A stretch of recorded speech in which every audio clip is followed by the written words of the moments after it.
This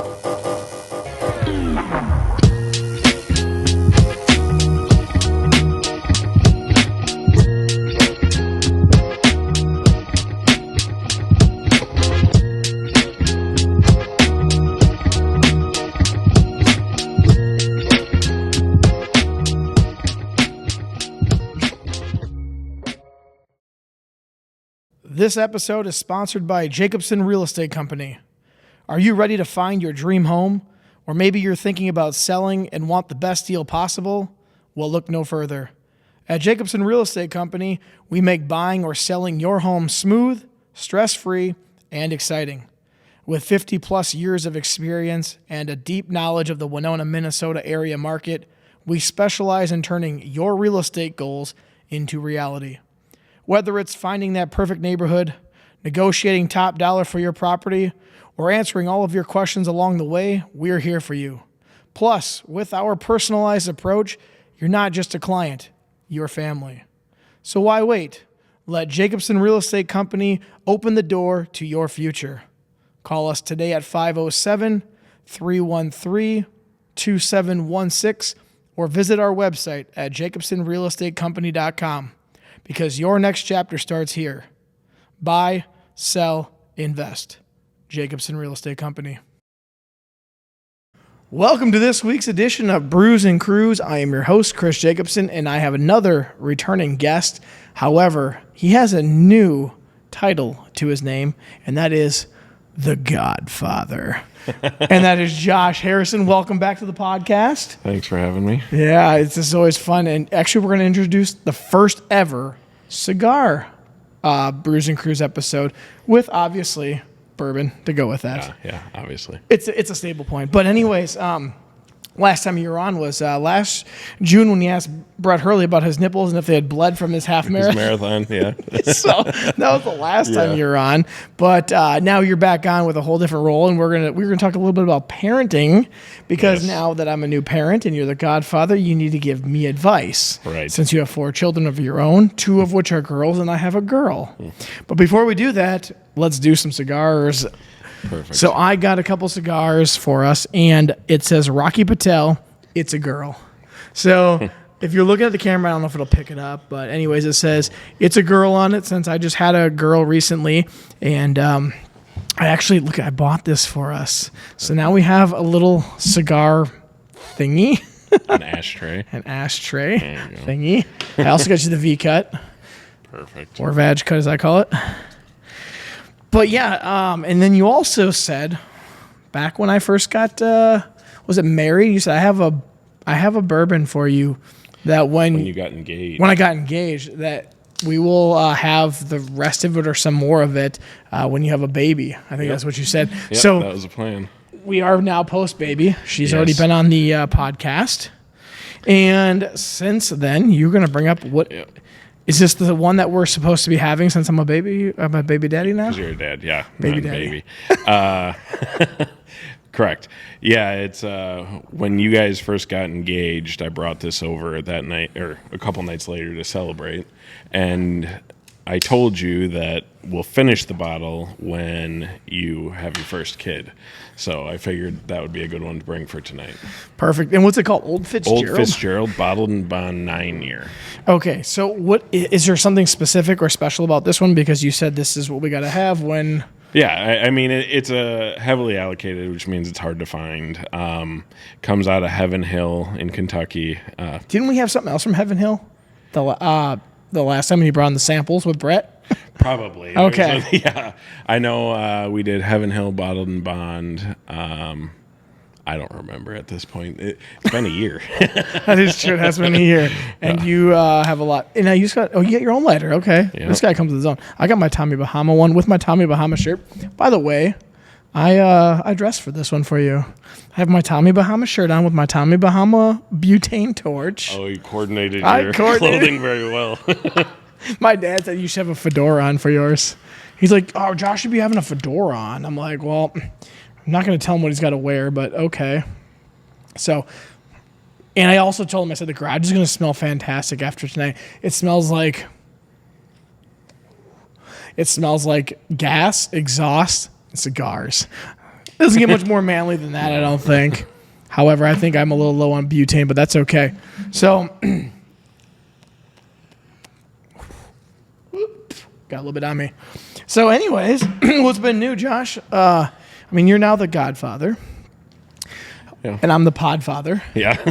Well, not there yet, but I'm working on it. Working on it. And since then, we've named you and your wife, Maddie, the godparents, which seems fitting. And then I'm like, as we were deciding, I'm like, I think that they'd be a great fit. I mean, they already have 4 children of their own. Obviously, a lot of your things that you and Maddie do, background-wise, religion, politics, all those things come into play when you're asking someone. But also, other than those things, it's more of the just what kind of people are you? And with 4 kids, obviously. Right. You guys know what you're doing. So I said, you know what? When we were figuring out, I'm like, you know what? They're probably godparents for like so many kids. And you are. But that makes sense. People obviously trust you. Yeah. No, I think with Lainey, that puts me at like 7. Oh, because you just said Alex's probably, right? Oh, yeah, no, that's 8. Yeah. So it's 8 now. Okay, Yeah. it's 8. Yep. But anyways, So- I mean, I got a question for you on that because I don't have any siblings. So my chances of ever being a godparent are going to be 0, probably. When someone asks you to do that, what goes through your head? I mean, we asked you when we went to the Timberwolves game a couple months ago. I guess in my mind, it's that you choose me to be an example for your child. Sure. You know, especially when it comes to the faith aspect of your life. And, you know, and not to mention that, it's also like, how do you phrase it? Like an example and a resource for you and Stephanie as well. Like someone you guys can turn to. Well, I got to be honest with you. When you say that sentence right there, when I said that we were pregnant, you were the first person that actually came to me and said, hey, I got some advice for you as you go along with this. I remember the first advice that you gave me was, when it is time, you need to have a gift for her after she gives birth.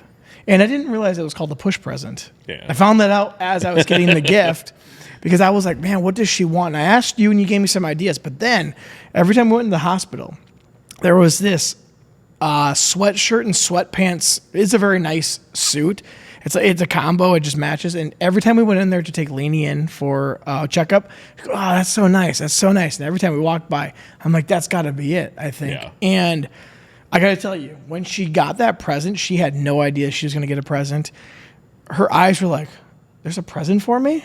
And they're like, yep, here's a push present. And she's like, this is from you? I'm like, yeah. I'm like, Josh told me I got to do that kind of stuff. and so those little small pieces of advice obviously were very helpful. And then obviously you guys have obviously been helpful along the way with advice throughout the time. And then also we hang out, we do things. You guys even brought us meals over. That was really nice too. Lasagna, that was really good. That was really, we had that for I think a couple days.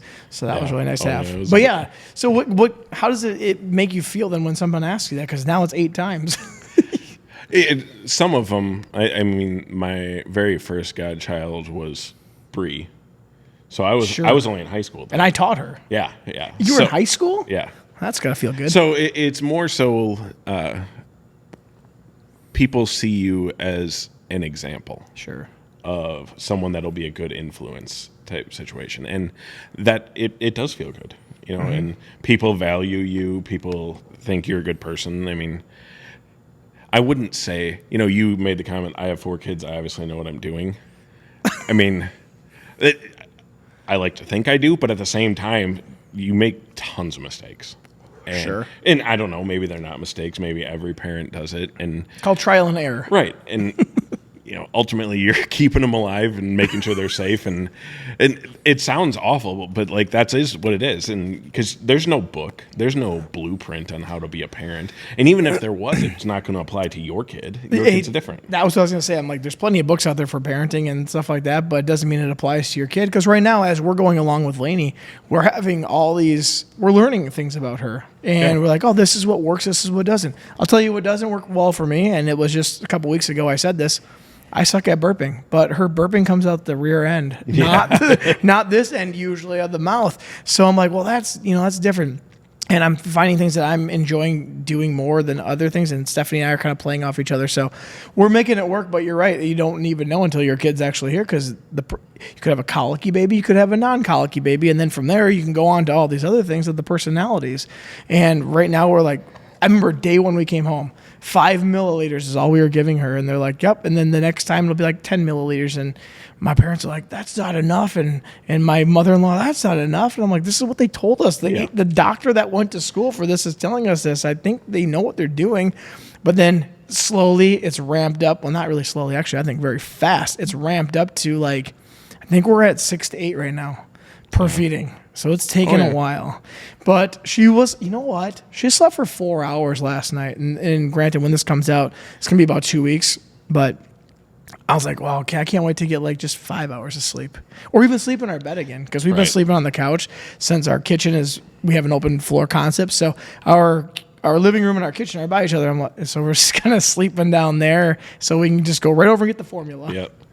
Yeah, and the thing is if you guys have more, you'll also learn that from one kid to the other. You know, I remember when we came home with Kennedy, they have you watch the videos, and then they give you this book of like the things to watch for and things like that. And she's crying like crazy. It's the middle of the night. We've been up for 2 hours, and I'm like, there's not an answer in this book for what I need.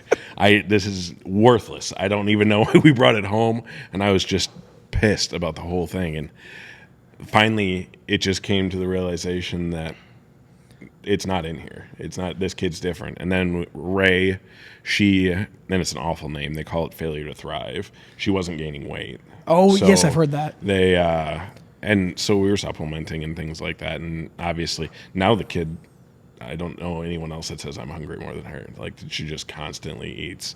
And you know, all the first 3 kids, they all loved their pacifier, always had to have it. 4th one, he was done with it by the time he was probably 2 months old, if that. And that wasn't even like, we tried. It's just he'd always spit it out and didn't want it. I'm finding that out with Lainey too. I think at first she liked it because she didn't realize that it was just something she was sucking on. Now I think she's like, well, there's no milk coming out of it, so this is really, she just kind of like throws out the side, which is fine. I don't care, because she only really cries when she has a diaper change needing or she's hungry, and she cries the most when it is a feeding. Yeah. So should we dabble into the old Fitzgerald? Sure. Let's do that while we continue. Oh yes, look at that. If you're watching, I got us a cigar ashtray holder, so they keep burning while we possibly pour the old Fitzgerald. It's in there tight. Here you go. Oh, there goes the mic. Yeah. That's all right. There, I fixed it. How much are we supposed to do? A finger? I don't care. Whatever you want. Well, there's only so much left. I want you to have some. Here. So we're finishing this one, huh? Yep. This is what it was for. And luckily, it's on the podcast. I'm gonna. There we go. Look at that. It's about the same. Perfect. Cheers. Yeah. Congratulations again. Ah, yes. Let's see how this goes. Now, when it comes to cigars and bourbon, it's almost like peanut butter and jelly. Mm-hmm. And you're the one that got me into this expensive habit. So you're welcome. And that was just a little over 3 years ago when you and me would watch Timberwolves games, and this is when they first started getting somewhat good again. Yep. You're like, oh, here, I got some bourbon to try. I'm like, oh, I don't really ever drink bourbon, because usually it was like beer or mixed drinks, and now this is one of those things where you can have, if you're looking, we got one finger pour maybe, and you can just sip on this for, I don't know, 20, 30 minutes, and you're going to feel the same effects of a beer or 3. Oh, yeah. So. Yep. No, and truthfully, I got into it during COVID. I think I was, both of these habits. Yeah. Well, there's nothing else to do that week. Right. I mean, when the company I was working for got shut down during COVID because we were non-essential. So, I mean, I was doing some work at home, but there wasn't a ton to do. And so it ended up me scrolling Facebook or something like that just to kill time. And I saw some other people doing it and getting into it, and I have another friend that really was into bourbon, and he was telling me about it, and I was like, oh, okay, I'll do that. I'll do that. I actually don't know what got me on cigars. It just all of a sudden I was like, oh, I'll order $200 worth and give it a try. I'll order $200 and then give it a try. Yeah. It's a hell of a try. However, we've done sports cards for dumber prices. I spent way more money on those and nothing to show for it. At least this had more of an experience. It was with the cards. It was the 30 seconds of opening the packages. And that's true, unless you spin the wheel. Mm-hmm. But, okay, so going off of the cigars, do you have a certain kind you like more? Because you wanted me getting a certain brand, and then I was like, well, I can't find that one, but I found these ones, these Rocky Patel, or I was going to call it Corky Patel. It's a girl because I thought it made sense because I had just had a girl, but do you try to pair them do you have a certain flavor, or you just like whatever happens? No, it over time I've just realized that the cheap ones you end up burning your throat. Oh, okay. It just feels like you feel it for longer the next day, and I figured the difference between a $4 cigar and a $14 cigar is enough that you don't feel as bad afterwards, that I'll spend the extra $10 to not feel it for the next 8 hours. Well, some people might argue just don't do it at all. Well, I suppose that's an argument you could make. I mean, the same thing could be said about this, too. That's true. When I was there, I found there was a cigar. It was with Mike Tyson on it. And it was called like Undisputable or something. I almost bought those, but they're $18 a cigar, and it didn't really go with the podcast theme that we were trying to do tonight. So we'll have to do those another time. The only reason why I suggested the other ones is because they were called My Father. I know. And that's why I'm like, well, this is the same thing, if not better, because these are only $4.97. So a $5 cigar. Rocky Patel's a pretty good brand, though. At least, well, I guess I recognize it. I know Cohiba, and that's about all I know. So yeah, I follow someone on Instagram that does cigar reviews or whatever. Oh, sure. He usually will suggest My Father, Rocky Patel, Oliva, yeah. So I just lean towards those because I know that the experienced ones. Do you have a favorite cigar that if someone's like, hey, I'll get you a cigar, do you have like a brand or a certain specific? Because I don't know. When I walked into the humidor today, I'm like, there's a lot here. I'm just looking for My Father. But then I'm looking, there's a price from like $20 a cigar all the way down to like $1 a cigar. I guess for me, it's never been something where I'm not a connoisseur. I'm not the type of person that's like, oh, I can taste the pepper or the coffee flavors or anything like that, unless it's a flavored cigar, which occasionally I know we'll do. I brought those ones back from the Caribbean and it had like a rum flavor. I like those. Those are actually the pretty wrapper good. Has a flavor. It's not that I don't taste it through the smoke. Right. Yeah. Like that. I do like those ones sometimes. Those are kind of fun to have, but this one actually is quite good for $5. Mm-hmm. And we even got the ashtray. I like that. I spent $50 on that ashtray, just so you know.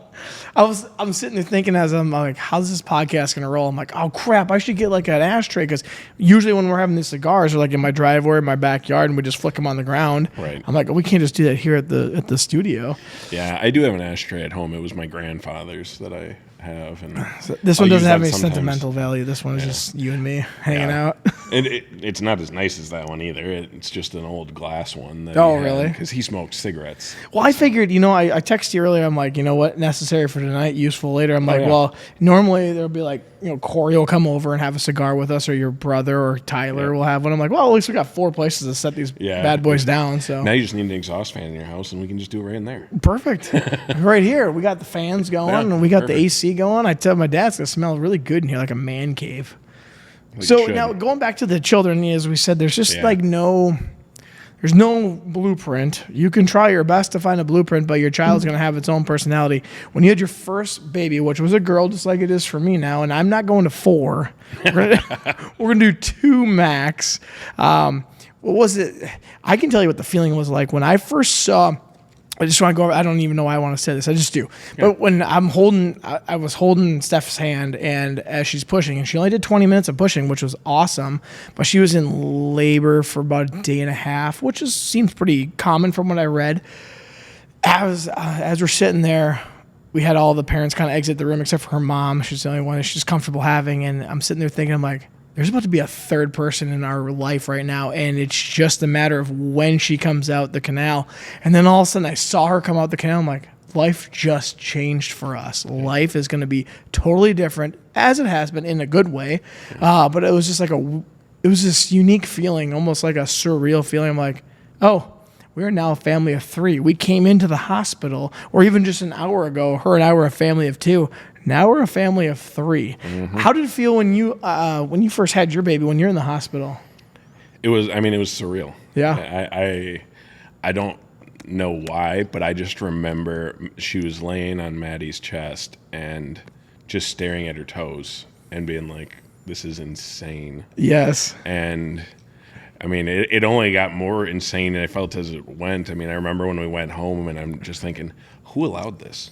Like, I am not a responsible enough individual for another life. I can barely take care of myself.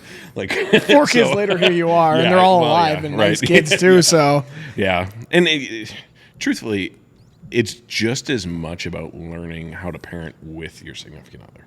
Sure. And understanding what they need. And I don't remember if I told you this or not. I'll put this a little closer to you. One of the things that it's been my perspective, at least,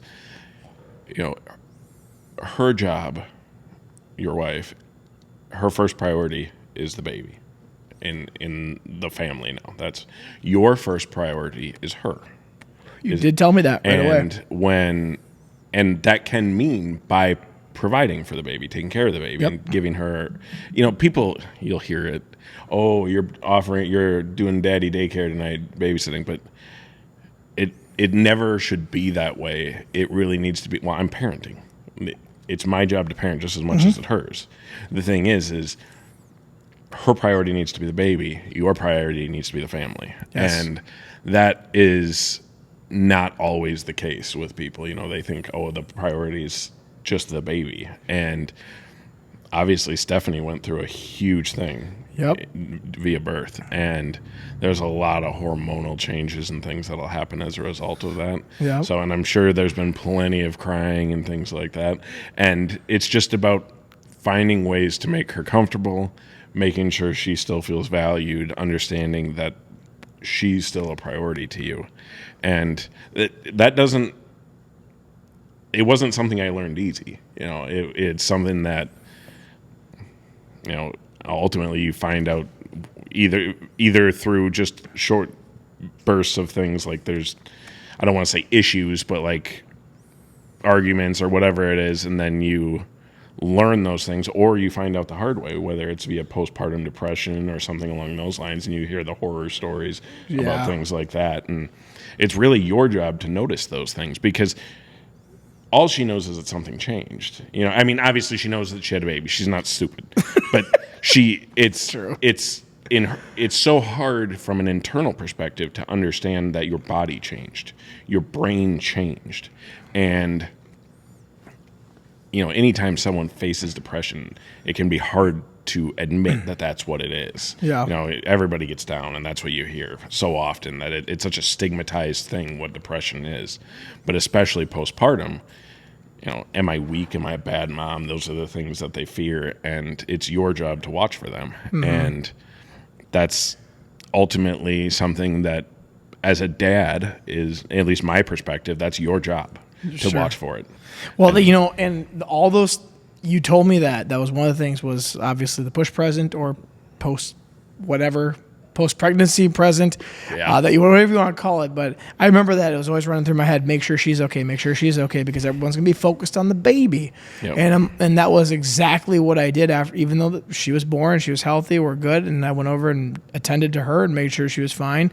And you're right, some of those things have changed. Like when the baby cries, Lainey cries, Stephanie has slowly gotten over, because the first thing she wanted to do when Lainey cried, she wanted to cry. And I'm like, and I told her, I'm like, no, I'm like, she's not in pain. She's just telling us she needs something. And luckily we have a very healthy, nice baby that it's either a diaper change or it's feeding. And those are the two things. And I said, you don't need to cry. I understand like your hormones are going to take a while to get back. But I said, she's not in pain. She's just telling us she needs something is all it is. So think of it that way if it's possible. And she's slowly every week has been getting better and better and better, I think. Obviously, I'm working still, so I don't know how the afternoons are going. But in the middle of the night, she wakes us up, and I can tell you what, Stephanie sleeps a lot lighter than she used to, because when she hears a whine from the baby, from Lainey, she is awake. And I'm a very light sleeper, so I don't get really good sleep, but I hear it too. And so we're both up and we're working together as a team. So. But all those things, those advices that you've given me the last 9 months prior, I'd always had in my head going, okay, I need to make sure she's doing okay, and then I got to make sure, she's feeling not validated, but that she's doing a good job. Because in her episode when she was on a couple weeks ago, she talked about she didn't feel like her body was doing a good job because the baby wasn't breastfeeding. Well, we didn't realize that the baby needs to learn how to latch on for breastfeeding and this, that, and the other thing, but just can't keep up with the breastfeeding. So I said a couple weeks ago, it was like a 70-30 split is what we're at. About 70% is formula, 30% is breast milk. But those are some things that we're working on, and I think she's come to the conclusion that it's okay. I said, I was a formula baby. I was too. And we're ginormous. Yeah. You are like 6'2", 250 pounds-ish, and I'm 5'10", 230. I'm like, we are healthy people. Oh, my dad told me that we were home for like a week when I was born, and they were having to supplement with like a cereal because I was just eating so much. And that would be so frowned upon right now. Really? Yeah, I guess with you're not cereal, supposed to do that. Like mixed up cereal? No, it's like a... I don't formula know. cereal? It's like a thing you mix in with the formula to give it more substance. I don't know what's in it. My mom kept saying, she was like, you were up to like 8 ounces in a week. Like we flew right there. I'm like, oh, maybe. Yeah. But we did realize that the formula does keep her fed a little bit more. And I said this on the podcast a couple weeks ago. The formula seems to keep her fuller, but more gassy, whereas the less gassy, less filling is the breast milk. But we try to keep it going because we heard that it's like liquid gold. So Stephanie pumps. Like if I'm feeding her, Stephanie pumps, and we just do it that way. So well, and I think they, especially for the first couple of weeks, when it's that, is it called colostrum? Yeah. Yeah, that's the big thing. Yeah, we got past that finally because Stephanie was having trouble like really producing, and then all of a sudden it was like all of a sudden a day, it's just like, oh, I'm producing a lot more breast milk. Yep. So it was like completely different. Yeah, and even like, let's say she pumps and it's in the vehicle and it gets warm, you're not even supposed to throw that stuff away. Like you just store it, and then if they get some sort of reaction to something, you can add it to bath water, and that's good for them too. Yeah, I heard about the bath water thing. Yeah. That's interesting. Well, we had a bath water blowout the other day. Did you? That happens to every parent too. Oh, gosh. Well, what's funny? Okay, so a little insider for those who are listening. 2 weeks ago, when Stephanie was on, after we had gotten done with the podcast, just behind that TV, there's a table. And Stephanie went and she went to go change Lainey. And I was kind of like, just kind of getting the studio back to normal, kind of gathering some stuff up, throwing some stuff away. I was hear I'm like, what the hell was that noise? She turns around, she's like, oh, she just shit on me, I think. There were little speckles on her shirt. And then we were going over to bingo afterwards, and she's like, I don't know if I can go. I'm like, if you didn't tell me that happened, I wouldn't even know. It doesn't stink. Like, baby poop doesn't smell like human shit, or well, it's human, but it doesn't smell like adult shit. I guess it's like it smells like, to me, it smells like urine. It almost smells like a urine. Yeah. It's like a more potent urine smell. So I'm like, you're fine, and then we were giving her a bath too a couple weeks ago. I was holding Lainey's fingers, just keeping her calm as Stephanie was kind of patting her down with the cloth and stuff, and that. I was sitting here, and it blew out, and luckily we had her in this little like carriage thing, and it hit the end of the carriage portion of it and did not hit her. And like, you could hear it come out. I'm like, oh my gosh. Yep. And you were telling me about, actually you and Maddie were both telling Steph and I about when you went to go pick up, I think, one of your kids, he just like shit and hit the door. Yep. Yeah, I mean, it happens. And I think Dave was over that night when I was at your house, I told you, you will learn there is no such thing as a hand-me-down onesie that's clean. Like there are you'll get every blowout and you just get to the point where like, wash it. I know there's a stain. We're gonna use it. I don't care. You know what? Actually, I think Lainey just outgrew her first outfit. Oh, really? I went to go put it on her this morning after I got done changing her because it was like, and you know what? She hasn't been going through the onesies as most people say, like, oh, you're going to go through a couple changes of clothes per day. She hasn't had a blowout that I am aware of or it's gone outside the diaper.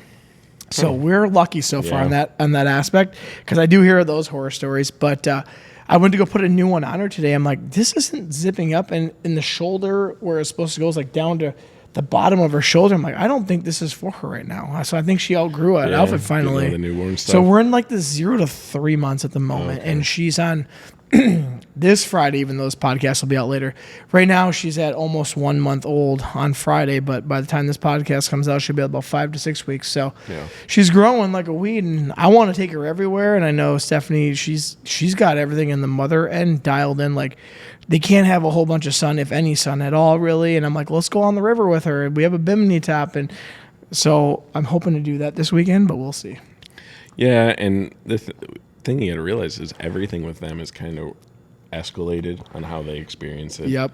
Whether it's heat or light or anything like that, and it just affects them more. Sure. So that's why, if it's colder in your house or hotter in your house, they may be upset about it, and they have their way of letting you know that they're uncomfortable. So, but yeah, it as long as you get them ready in the right way, and they're a fan or something like that. We have those. Okay. We have the fans, and we have the bimini top. I said, now a question I was wondering, and I haven't researched this, is like, can I dip her legs in the river? Like, just to keep her cool? I don't know how her skin will react. I don't know how sensitive their skin is. I suppose that's a kid-to-kid thing. Yeah, we never know. Unfortunately, there's only one way to really find out. Yeah, it sucks if it's wrong, but yeah.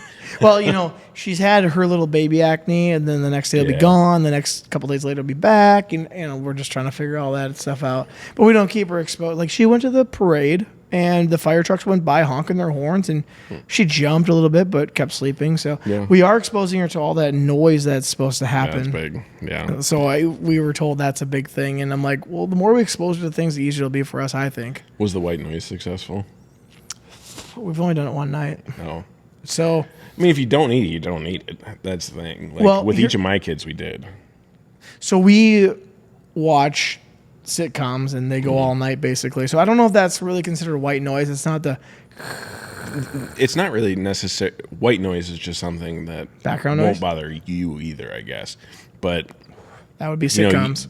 Well, yeah, right. It's just she came from an environment that wasn't quiet. Inside Stephanie's not. Yeah, quiet. right. Whether it's your stomach or heart or whatever that is. So coming out, and then you guys go to sleep, and it's completely silent. That's unnerving usually for them. It's not the norm. So that's why we ended up using white noise.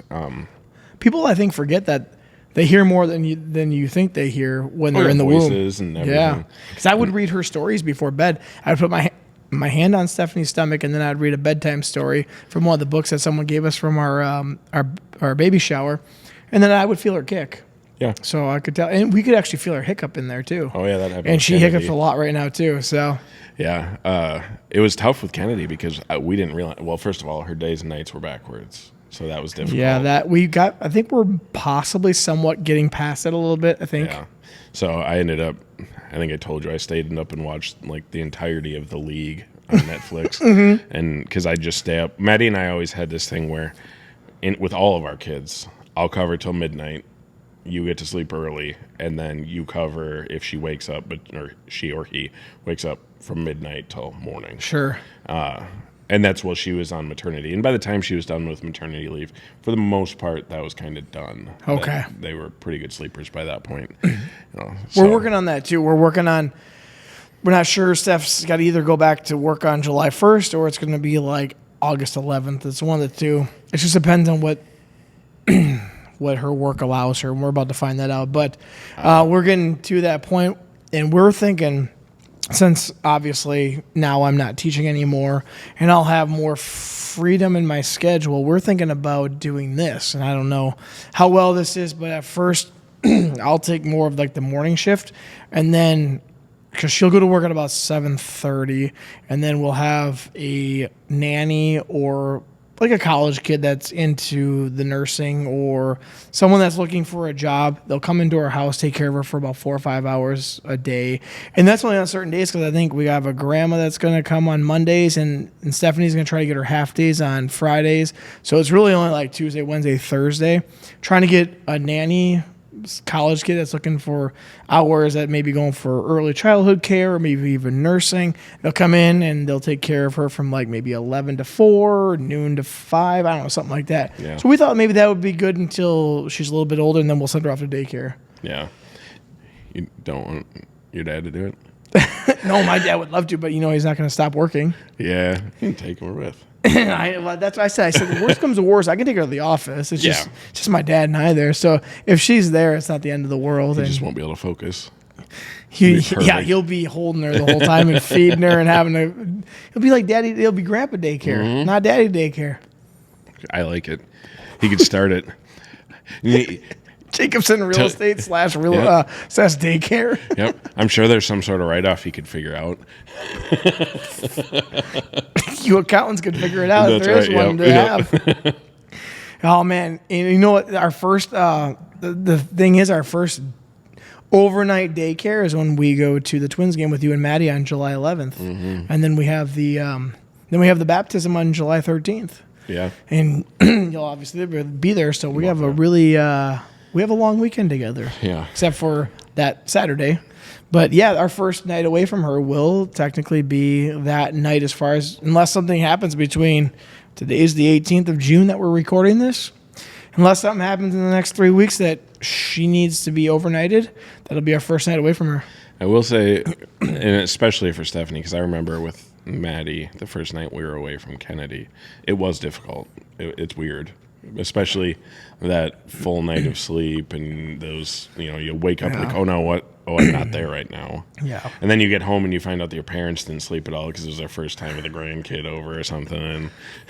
Well, I think my mom and my dad, they obviously they raised me at some point, so they did a bang-up job here, obviously, with me, and I have no problem that they're going to do a good job, but it will be really interesting to get a full night of sleep.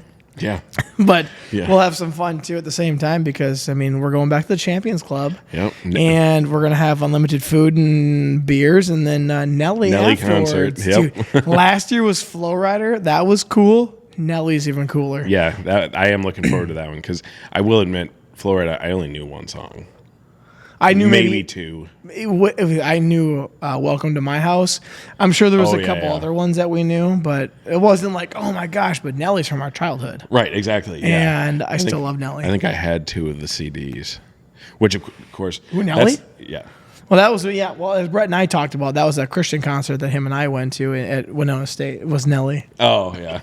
When the girls were pulling their tops down and stuff, and people were smoking weed in the audience. I'm like, I'm in 7th grade having the time of my life. I had no idea what was going on. I'm like, this is great. I didn't even know he came to Winona. Yeah. I didn't know that. Supposedly, the story is that he had like a cousin that went to Winona State, and that's why he performed here. But it was also when his first album was coming out, so he wasn't huge yet. He had Country Grammar, but then all of a sudden he became a megastar eventually on album number 2 and then 3, and then now was he's he huge. doing the little Band-Aid thing at that time? Nope, that was pre-Band-Aid. Okay. Yes, that's right. The Band-Aid under the eye. I did that. Funny story. I did that during my 9th grade football year. I would put one on just for the hell of it because we sucked anyways. We never won a game ever in the whole entirety of high school. So I put one on there. That's so funny. Actually, you know what? One time I was the quarterback in 9th grade for a game. And they wanted me to do a QB sneak. And I said, as we were in the huddle, I said, this one's going to be on Chode. So we freaking down, said Chode, and we all went. That was great. So, yes, I do look forward to that and a full night of sleep, too. But I think Steph's going to take it harder than I will, obviously. Yeah. A lot of people have been saying, they're like, oh, yeah, these baby snuggles and this, that, and the other thing, you're going to miss those. And I'm looking forward to the point where I can start teaching her things. That's where I look more forward to than the baby snuggles. The up every 3 to 4 hours or so is getting a little old right now. Yeah. But when she can start holding her head up right and I can start taking her and walking her places and doing things, that's where I'll want time to slow down a little bit, I think. In my mind. I don't know. We'll find out. Maybe I'm wrong about that. No, and you'll look back on every single portion of it favorably. Like, there's so many parts that when I really, really think about it, I can think about, oh, that sucked. That was really hard during that phase. But you remember the good parts. And even some of the absolutely awful parts, you look back on, like, and you just laugh. And you're like, yeah, that sucked. Like, it did. And it's usually, like, one of those bonding things between you and your wife. That it's like, I don't know how we got through that. But we did. But we made it. And I remember... Ted, he had just moved into a new townhome, and I had gone up there to help him move in, and I had literally just laid down in bed to go to sleep that night, and I got a text from Maddie that said, "We are all puking, all of us." Oh, and gosh. I want to say Ray, I don't think... How many kids did you have? Jackson was just born, or she was expecting. I can't remember. So I'd had 2 kids, 2 to 3, 3-ish. 2 or 3, and I was like, okay. So it was probably 11 o'clock at night. I just got in the vehicle, drove home. Really? And yeah. And wow. And that's from the city. So for those who are listening, you drove 2 hours home. Yeah, and it was on the north side, so it was almost 3. Oh yeah. So I get home. There's little pails and bowls all over the place, and I clean up some, tell her to go to sleep, and it only got worse because by morning I was puking then, and it was And looking back on it now, like it's sort of funny for us when we do it, but it's like, man, at the time, all I was thinking is, I don't know what's gonna happen. Like I don't know how we're going to get to tomorrow at this point. Obviously, it wasn't like we're not going to survive. It was just like, I'm falling asleep sitting up right now. And I'm puking. Yeah. Well, I wasn't puking yet. It was probably like 4 o'clock in the morning. I'd been home for like an hour or 2. She was sleeping, but Kennedy just had puked. So I was cleaning her up. And gosh. then, when they're that age, they don't understand what's happening really. All they know is they don't feel good. So they're just crying like crazy. Yeah. And it's the horror stories that you look back on and it's like, yeah, it sucks, but there's so much growth that happens in it too. Like you understand what you're capable of in those like shit hit the fan moment. Yeah. And it's like, this sucks so much. And it goes back to the thing that I've said about parenting from the beginning is it is the hardest, most rewarding thing you'll ever do in your entire life. And well, did you guys ever figure out what was wrong? I had no idea. Just the flu, probably, or something. Yeah, some stomach bug. So I was, your buddy, or our buddy, I guess it is, actually, Kobe. I saw him at the gym the other day, and he has 4 kids as well. And I was asking him this, and I want to see your opinion. I said, I'm going to ask you what you say first before I tell you what his response was. I go, how did you have 4 kids? How did you want to do this 4 times over? I'm like, I'm tired after 1 right now. Granted, I'm 37, and he was probably in his mid-20s before that. How did you decide, let's do this 4 times? Well, technically, we only decided on 3. Even 4th 3. was an accident. Even 3. How did you want to do this 3 times over? It's because you came from a family of 3, or no? I mean, technically, when we started, I said 3. Maddie said 5. And it wasn't like, we landed in the middle.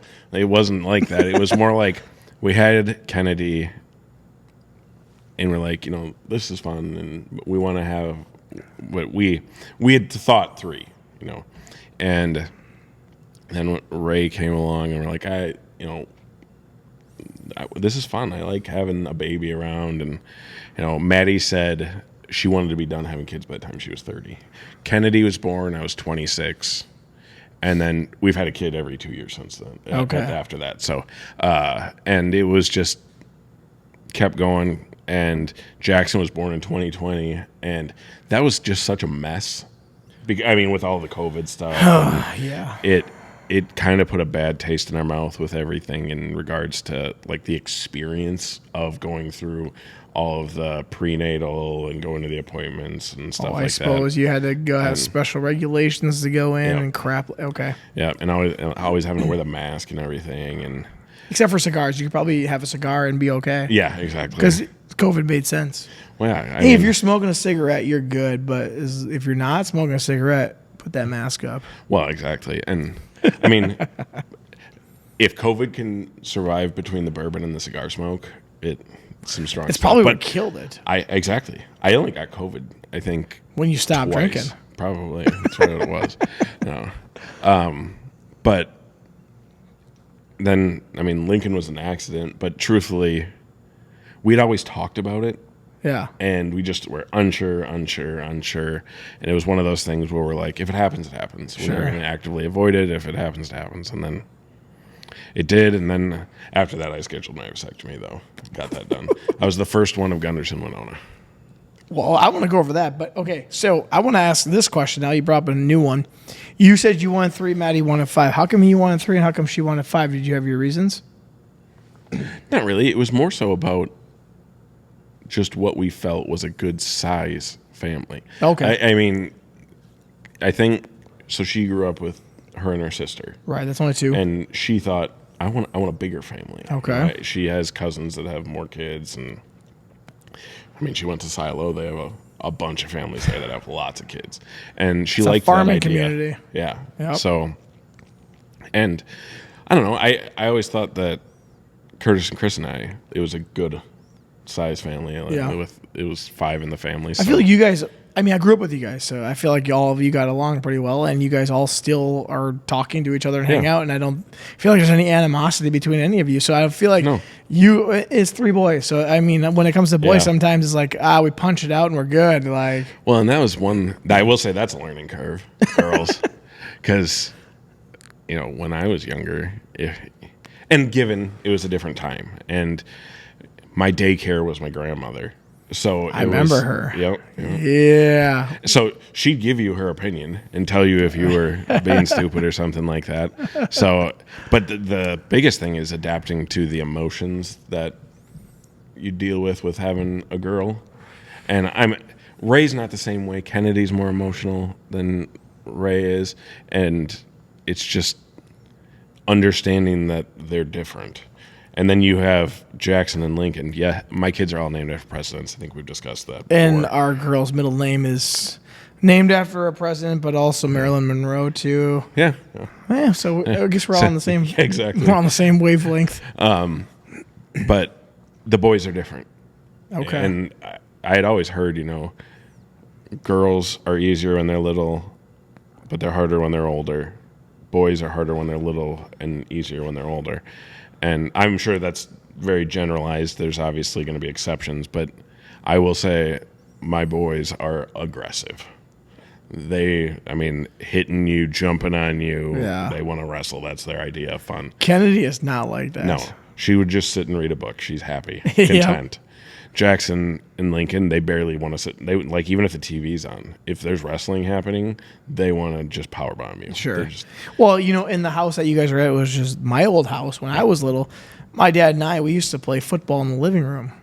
So where you guys have your living room right off the kitchen, we used to play. He had to be on his knees because I was like 7 years old, and then I would have the football, and he had to be on his knees, and then I would have to tackle him, and he had to tackle me, but I got to run on my feet because I was 7. Yeah. So I know how that goes. I was a boy too, so yes, there is probably some differences with that. Yeah, and I know one of the things that I had heard is when your kids are young, let them be cautiously dangerous with their play.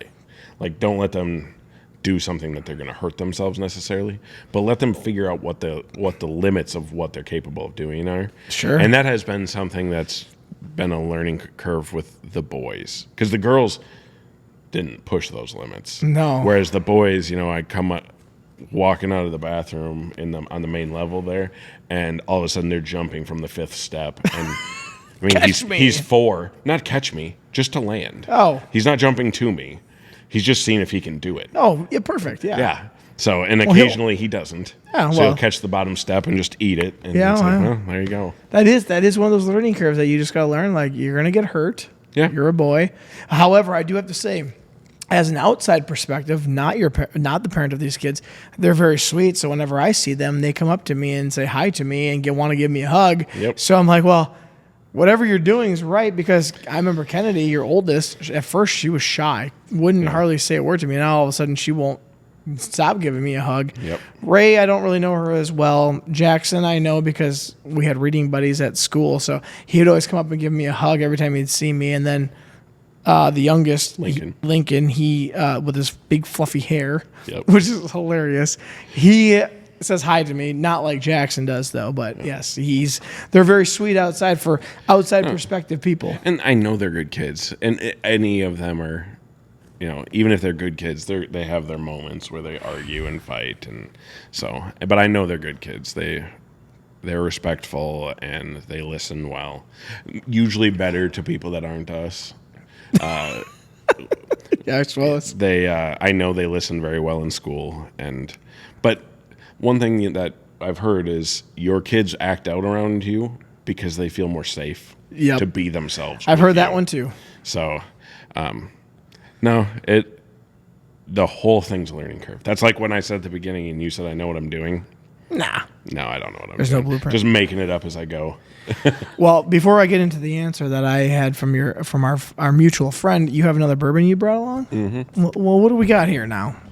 So this is last year's release of a Midwinter Night's Dram. Oh, the Midwinter Night's Dram. I love that one. It's a rye whiskey finished in port barrels. It comes out of High West Distillery in Utah. I haven't even taken the plastic off this yet. That's okay. We all want to watch you take the plastic off this because we know how fun this is. I was just hoping was it too was easy. serrated. I was like, I don't know what I'm going to do if it's stuck on there. When did you get this one? I got this one last fall. This is the one that just got released last year. So, Limited engagement. Ooh, that was a good snap or a good pop. I don't know. I don't know if it's the name or the bottle, and just it's kind of cool. I've always just thought this was a cool one, and it was at the liquor store for like $150. I'm like, I should buy this, and then I didn't, and then it was gone. Yeah, but I can get it down at Woodman's too. On that one. Yeah, 165. Yeah. Okay, and it's rye. Rye is my favorite type of bourbon whiskey. So I look forward to this one. Yeah, I mean, tonight, the only thing that I was basing it on is that one, because I said we were going to do it, and this one because you said it was your favorite. So the old Fitzgerald, what are we talking price-wise on this bad boy? I think they were on about 140. Yeah, I got that one. Or sorry, 140. Oh, 140? Okay, that's not bad. And that's about 160-ish? Yeah. Okay. But it's hard to remember because I got that one probably like in 2020. Oh, so it was a while ago. Yeah. Cheers. So this is the Midwinter Night's Dram. Oh yeah. Yeah, and they have releases every year, a couple of them. So that's a little smoother than the old Fitzgerald for sure. Yeah. To me, it almost has like a smoky flavor. For it being, they finish it in port wine barrels. Okay. So that takes a little bit of the harshness out of it. So, and for people listening, smooth is such a subjective thing. What you define as smooth. Your palate's because sometimes, because it's 49.3% alcohol. Some people would say. What's this one? 50. Bottled and bond is always about 50%. Yeah. But some people think if it has no burn at all when you drink it, that's smooth. Some people think it's a texture thing. There's various definitions of what smooth is. For those who are listening, my definition is if it doesn't burn my throat, I'm on that one. Like, to me, that's smooth. Yeah. And Midwinter Night's Dram, I don't know what it is. I think it's just because it's like a Shakespeare thing. Yeah. Yeah, I think that's just cool about it. Yeah. And the bottle's got some little speckles on it. Yeah. I don't know, I think it just looks good sitting on the shelf, maybe. Yeah. That's all it is. No, and some people just don't like rye. Because I love rye. They think rye is not smooth because it has a little bit more of a spiced flavor to it. People say, "Oh, rye has the flavors of cinnamon," and again, that sounds fantastic. I don't take. They say that whether it's cigars or bourbon, it's a fleeting taste. It's just an instant of a flavor that you'll get. Sure. Whether it's via a smell or something like that. I don't have the palate for those types of things most of the time. The other thing you hear all the time is allspice, which I actually don't know what that is. Well, you know what? I guess now that I've learned a little bit more about when you started doing bourbon and cigars, you're only 2 years ahead of me, really. Yeah. Because in 2022 is when you started introducing me to this. So now it's 2025. I'm 3 years in, and I'm like, I don't really know either, but it's fun. Yeah, it is. It's fun. We sit in our backyard, and we have a cigar and we have some bourbon. I'm like, we put some music on, or maybe we're bidding on cards. Who knows? Yeah. And we're just having a good time. Yeah, and the thing is when it comes to bourbon, I'll get some of the rarer stuff if I find it, and I really used to hunt hard. But now it's more so if I have the opportunity and it's not ridiculously priced, I'll buy it. Sure. But for the most part, one of my favorite bottles right now is Penelope Weeded bourbon. Never heard of it. I'll bring some over. It Thanks. yeah, but it's only I think a $25 bottle. But that's cheap. Yeah. Yeah, but it's great. And actually, one of the ones that I brought, I think when it was Brett and I. Yeah, we had a whole plethora of them. I know. It's Weller. Yeah, Weller. They say that it's they call it a Weller killer because it's a weeded bourbon just like Weller. It's very tame. It's smooth, which weeded bourbons generally are, and it's good. And but it's not allocated. It's always on the shelf, and that's what people are looking for. And I think people are getting tired of all the secondary pricing. Well, gosh, I saw a Weller that was $5.99 at our local place. I'm like, holy, who's buying that? And it's still there, by the way. Yeah, I have one of those. Oh. I didn't pay that for it. I paid $60. Oh, shit. That's about like 10 times less the price. Mm-hmm. So, yes, that's considerably different. But this is one of my favorite, though, the Midwinter's Dram. That one's nice. Yeah. If I had to go off of one of them, I like that one. And another one that's people don't really know about because if you're not from the area, is the Toodaloo from La Crosse Distillery. Yes. I like that one. It is good. That's like $40. Yeah. And I got you, what was it, Old Grandpa's or something? Old Granddad's. I gave you Old Granddad's. 114. Yeah. 114. Well, so when we asked you to be godparents, I got you the Old Granddad's, and Chris Fremling's like, yeah, this was really like high octane. I'm like, yep. Sweet, Josh will like it. Yep. And you're like, this is a pretty good one, actually. I'm like, I had no idea because I've never tasted it. And you're like, this is a good one. Oh, no, it is. Yeah. The thing is it goes back to that, again, it doesn't have to be expensive to be good. Yeah, and I'm finding that out a lot, too, now. It's got a very rich flavor to it. Yep. That's one of the ones that you can kind of get the caramel and richer oak notes to it. Sure. So it just has a lot more flavor. Whereas, like, one of the more sought after ones is, again, Blanton's, the one that we tried in that first episode. And I had my bottle, and I just emptied it. It finally went. That one doesn't have all of the complexities, I guess you could say, in flavor to it. It's a much more tame, sure, smooth one in most people's eyes. Well, I want to go back to Kobe. Mm-hmm. He told me, and I saw him at the gym. So I said, he's like, how are things going? And I'm like, I'm tired all the time. I'm like, how the hell did you have 4 kids? This is his response to me. He goes, well, you have the first one and you get past it, and you have a second one and you kind of forget about all those things. And then get the second one, you go, oh, why are we doing this again? And then you get past that stage and you have another one because you forget about it. So he said, you forget about it, and then all of a sudden you have it and go, oh, I remember this, and then you forget about it. And he said that they were going to go for a 5th too, but they never did. So, but I'm like, man, 2 is like our max.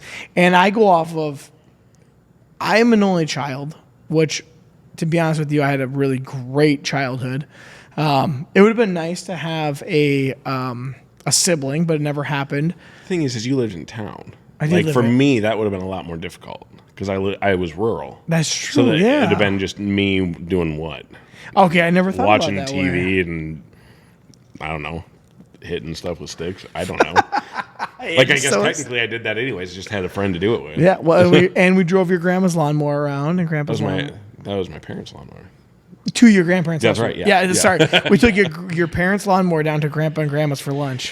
Yep. I remember that. Yep. That was hilarious. Resourcefulness. But yeah, I was like, man, I think 2's my max. And I just think that's where I'm at with our family. And Stephanie is in the agreement with me. She goes, if we only have 1, that's fine too. But 2 would be where we would like to see ourselves. So the whole idea is to try after we come back from, we're doing a cruise in February. And Lainey's going with us because there's plenty of things on a cruise ship for a child, even at 8 to 9 months to do. There's so much to do for a child that age. But grandpa and grandmas are on both sides are going.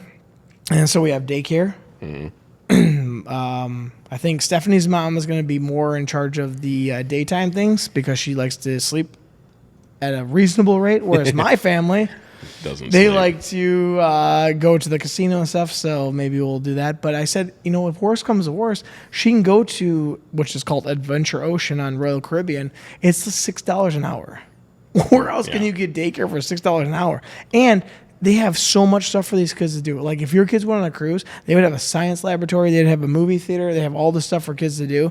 And some of it's free, and then after a certain hour, it's like $6 an hour. I'm like, well, that's pretty cheap daycare as far as I'm concerned. So she's going to go, and then we're hoping after that we'll start trying again, and then we'll have our second child, and hopefully it's a boy, and then we'll stop after that. That's the end of it. That's the end of it. But you said you guys have stopped because you got a vasectomy. You said we did that, and you're the first one at Gunderson to do that in Winona. Yep. That is in Winona, not everywhere at Gunderson. Yeah, the Winona one. So I want to go off of that as how did that feel? Because to me, I'm going to go off of what I think just as a man. It feels like you'd be emasculating yourself or No, I didn't get that at all. Nope. I mean, the actual procedure was... I wasn't numbed all the way, so it was a little painful at first, but then they numbed me and I was fine. And there was afterwards, a little discomfort, but nothing... I had shoulder surgery, I had 2 knee surgeries, I had my gallbladder out. Those were worse. Oh, she says you've been in surgeries. Yeah. So those, compared to those, it was nothing. Actually, as soon because it's outpatient surgery, so you leave that day, and not that it's necessarily the most proud moment, but immediately as soon as we were done, I was like, we need to run to the liquor store real quick. So it's a surgery. You can have liquor afterwards. No, I didn't have it right away because you weren't supposed to for a little while after because it thins your blood and everything. Oh, sure. Yeah. Gosh. So, but that's great. We just had something happening that weekend, so I had to go pick something up. Oh, guys. So I figured that, my dad was the one that was because you're still not supposed to drive, or I guess I don't know, but. So I was like, can we just run to the liquor store real quick? I have to grab something. So, but yeah, that was always that was the story I like to tell people that, as soon as I got done, liquor store. So you never felt like you were emasculated because of that? No? No. I mean, no, it truthfully, it just kind of made me feel like, thank God. Like hopefully it's done because you hear, I have a cousin that it reversed on its own and it wouldn't suck. You'd adapt and you'd do whatever you need to do, but at the same time, it's just like, after 4, where am I going to stick the next one? Like, I don't have that many bedrooms in the house. I can sell you another house with more rooms if necessary. Yeah. Or you just get bunk beds. Yeah. Whichever. Whatever. The harder thing to overcome is getting them to fall asleep while they're in the same room. It's not necessarily the space, because if you have an infant, they're going to be waking up all the time. So you stick them in a room with another kid. Now that kid's waking up all the time, and it's the logistics of all the other things, the interactions between them. You get one kid that's sick.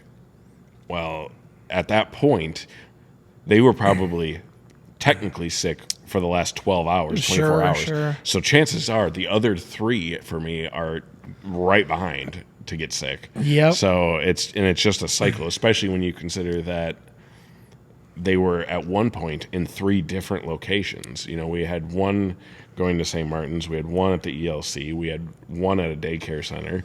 So between those, and then this last year we had the ELC in Silo. So it ends up being, you know, if there's a sickness in that area, we're just bringing it home with us and probably spreading it to the other area too at that point. Well, you know, that's one thing I never think about is all those other aspects. If I was, here's what I'm thinking. If I had a sibling similar to me and we were like 8, we'd be up all night. We'd be just sitting up all night fucking around. I don't even know. Yeah. We'd be tired. But yes, the sickness thing, if you have them going all these different places, they're going to pick up sicknesses from other places. Well, yeah. And now, so we have the boys together in a room and the girls together in a room because, so you know this, but there's 3 bedrooms in the upstairs. Yep. So they don't want to sleep in the basement right now. They like scary down there. Yeah, I guess so. Even though your basement's pretty cool. Yeah. Do you still have the pool table? Yeah, it's still there. Yeah, this is cool. Yeah. And your bourbon selection's down there. Exactly, yeah. Don't worry, as they get older, they'll go down there and be like, oh, I love sleeping in the basement. exactly. I found Dad's bourbon collection. No, Kennedy slept down there for like 2 weeks, and then I don't know what No happened, kidding. and she just wouldn't do it anymore. Did you guys finish that room off then down there? For the most part. We're going to do it. We were going to do it some more. It's just because the ceiling's still unfinished. It's still the exposed joists and stuff. So, but we'll eventually finish it as they get older. It's just we're holding off because I don't know. If it's the girls, we might do something different than if it's the boys. You know, Maddie made the comment, do we want boys sneaking in or boys sneaking out? Ooh, that's a good observation. And it's probably sexist of me, but I was like, I'd rather boys sneaking out. Because if boys are sneaking in, then I have to hurt someone. I'm fine with my boys learning a lesson that they snuck into somebody's house they shouldn't have been in. And ultimately, I'd be mad at them either way, but it'll probably end up being the girls down there. Sure. And I know that. And they're older too, so they're gonna overcome that scary basement. Even though your basement's not scary by any means, because there's a bathroom down there, there's a pool table down there. I mean, heck, when I was younger, I used to go down there and just hang out. Yeah. Is the bar still down there? Yeah. Yep. Yeah, we haven't pushed against the wall though. Or no, it was before. It was always against the wall. Yeah. Yep. So, I mean, to It holds me, all your the art basement's supplies. very friendly. However, that room that you're talking about, that was just like a storage room when we lived there when I was younger. So all it was just a storage room, but there's a bathroom down there, so it's all functional to be. And the thing is, and I've noticed this too, because Maddie goes down there to work out in the mornings, and Oh, she got a workout center down there now? yeah, she's got a bench and she does like the resistance bands. Dang. But with it being a 3-story house, all of that cold air during the summer drops, so it's cold down there. Oh, I know. So In the summers, it's probably really nice down there. well, I think so. But, you know, the main floor kind of hits that 70 degrees. The basement's probably 67, 66 Oh, degrees. sure, yeah. And that's good for you and me. Yeah. But for her, that's freezing. And Yeah, Kennedy, you know, she's this big around, so she freezes down there. Oh, I bet, yeah. So, yeah, my boys are actually okay for the most part. Lincoln still doesn't necessarily like it. Jackson's fine with it. Yeah. So, Well, as we're starting to wind down the podcast here, a couple questions now since we're about to have the baptism. Any advice we have to have for the baptism other than just relax and just let it happen? Or is there, I mean, you've gone through this a few times. Yeah. This is going to be our first baptism. yeah, this is an easy one to just let happen. Because generally the 2 options are they sleep through it or they wake up and then they cry through it. And you can't control it anyway, so you might as well just be there. just try and be calm. And I will say it was, and I don't know if you remember this, Pastor Moore used to do this thing where he'd hold them and then hold them up. That was always a little nerve-wracking. Yeah. And, you know, as a parent. Especially when they start squirming. Yeah. And it's like. However, I've already done it with our girl. I'm like, Bon, yeah. I do the old, was Lion King? Yeah, I do the Lion King. He doesn't Simba. do that anymore, though. So. They stopped that. Liability reasons. Probably. All of them jumped out. But, no. I mean, we just had Alex and Colin Henry, their son. Yep, just last weekend, actually, Yep. So, no. Actually, the only problem during that whole thing was my kids making noises. Dang, Harrison kids. I know. I know. Well, last thing I got to ask you is we're getting past that 1 month stage. What are we looking at coming up here? Advanced dad of 4 children. What should we be preparing ourselves for with a little girl? The thing is, it's not a little girl, and it's not even gonna. And I don't remember all the stages, but as they grow, you think, "Oh, I'm getting the hang of this," and then you just find new things that you don't realize are coming. And one thing I remember, especially with Kennedy, that I didn't realize was the thing, that as they go through the development stages, mentally and psychologically, and even with learning things at school, they have like severe behavior, sleep regressions. Yeah. And it's like, what is happening? All of a sudden, they may all of a sudden become a little bit more talkative. Well, all of a sudden, they sleep awful. And I'm not a scientist. I have no idea what causes that. You're not a scientist? No. Okay. And it just ends up being roll through it, realize it's going to be another one of those times that's going to sort of suck for a little while and get to the other side of it. And people continue to ask me now, how do you do it? How do you do it with 4 kids? I'm still wondering that too. You just do. Because you even find time to hang out with me. Yeah. I mean, I'm here. You're here at 7:30 at night. Well, now it's 8:30ish. Yeah. But yeah, you've actually found time to hang out, which I'm like, wow, I can't believe he actually does it with 4 children. That's crazy. Yeah. And it's usually late, but that's okay. Yeah. Yeah. Because they're sleeping. That's one thing that I've always done. I've always prioritized that I try to be home until they go to sleep. My kids are early to sleep, though. Like, yeah. My boys are laying down at 7. My girls are going to sleep at 8. And that's just because my kids, no matter when they go to sleep, they're early risers. Yeah. And I want to make sure they're getting enough sleep. Especially now with them going to silo and stuff, I want to make sure because we got to get up earlier to get them up there. Yep. So I want to make sure they're getting the sleep because that's when the recovery happens. That's when they develop and they're able to grow, and it helps with keeping them healthy. Yeah. So yeah, we've always prioritized their sleep schedules, and that's good. Obviously, there's times when it doesn't fit in. They do wake up in the middle of the night because there's times you've been like, "Hey, I got to go home." They're up and something's going on. Something's going on. I'm like, perfectly understandable. You go do your thing, man. I'm glad you came over for an hour or two. Yeah. Last question I got to ask you though. Kennedy just had her first sleepover, if I remember right. How'd that go? Did she call in the middle of the night and want to come home? She did well. She did well. Everything went smoothly. That's awesome. Yeah. Everything, every milestone you cross over is just another thing that, and you can be proud of them for. You can, and it seems dumb when if you'd asked me 6 years ago, she's 8. If you'd asked me 10 years ago, what types of things will you be proud of your kid for? There's so many little things. Like right now, we're potty training with Lincoln. Yeah. Like the fact that all of a sudden he went on his own to go in the bathroom. We didn't have to prompt him, Nice. Those types of things. And it's just like, that's awesome. That's so great. And you're proud of him and you get excited for him and he's excited for himself. Or Jackson, one thing that I've always done with him is, we're the boys, it's our job. When I'm not here, you protect. Obviously he can't actually, but that's something I want to instill in him. But he's got to understand that's part protect. of it eventually. Yep, you protect, you help, if your mom needs help with something, you do it.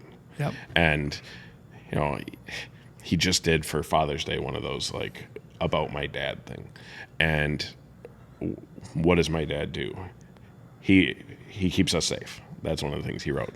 Now, on top of that, he wrote that I'm 60 years old and like, like those types of things. So, but some of those things, it sticks with him. Yeah, and right. It's my Kennedy. One thing that she told me probably 2 months ago, she goes, "I love that you call me princess," and it's just something that it makes her feel special. And you'll notice as they get older, there's certain things like, if you tell Stephanie, "You look beautiful today," and then you say that to Lainey, she'll light up because then she she sees that you appreciate her too. And those types of things are important because ultimately, this is another one of those cliche things, she's going to emulate you in the person she looks for. Yes. And you set the standard for what she looks for. So I try to do that with my girls. You know, I'm when they get out of the vehicle, I hold my hand out and I help them. I lead them. You know, it's those types of things. I want to set a standard for what it is they look for. My boys, I set a standard for what I expect from them as a provider. And I'm sure some people think that's sexist, but I'm not. That's how I'm handling it. And because I don't want there ever to be something where my girls are accepting of someone who treats them wrong. Right. I don't ever want it to find out that my boys are treating someone wrong.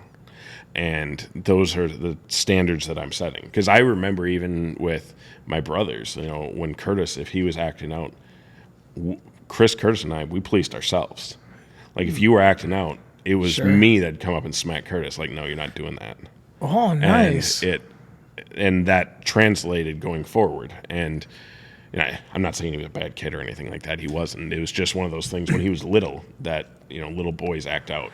So you hold them to a standard, and now I do that with my kids too. So, you set standards by how you treat them and what they expect in regards to how they interact with other people. Well, I gotta say that's a perfect way to lead off on this end of this podcast, because that is one thing that I agree with you on for sure, with many other things. Another thing that Stephanie always sends me videos of is you put your wife or your significant other first, child second, and they see that, and then they emulate that, and that just goes off of what you just said. So I think that's a great way to end this podcast, is on that. That was great advice. So for those who are listening, this has been another week of Brews and Crews. As the screen says behind me, like, share, subscribe, and 5-star this. And if there's something you found interesting in this, comment on this. Let us know if there's something that maybe even we missed that you think, hey, this is something that parents should do. I think that'd be great. But this has been our first cigar one, and I'm just about empty, and so are you on this. And these bourbons have... we'll finish these off camera. But this has been another episode of Brews and Crews. I want to thank Josh for coming on in, supplying us with the awesome bourbons, because these are not the cheapest bourbons in the world for some people as well. These are some very nice bourbons that he brought in for us. And then we had our It's a Girl Rocky Patel cigars. But again, I want to say this has been another week of Brews and Crews. We'll see you next week, and cheers.